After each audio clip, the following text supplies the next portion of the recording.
শ্রেণীর মানুষ জাহান্নামে যাবে, তার মানে ও কি জান্নাতে যাবে না? যাবে তো ইনশাআল্লাহ। এই পথ থেকে ফিরে আসতে হবে। 3 শ্রেণীর মানুষ জাহান্নামে যাবে। এক, মধুমেনুল খামর, যারা নিয়মিত বিড়ি, তামাক, জর্দা, সিগারেট, গুল, নেশাদার দ্রব্য খায়, পান করে, তারা জাহান্নামে যাবে। তাহলে বিড়ি খাচ্ছে যারা, তারা কি জান্নাতে যাবে না? যাবে। আজ থেকে আর খাবে না।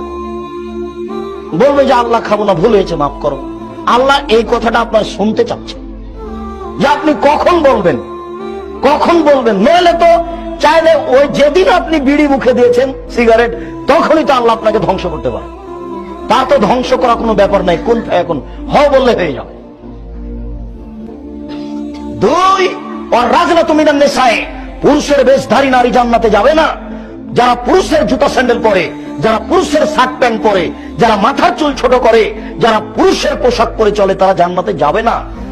তারা জাহান্নামে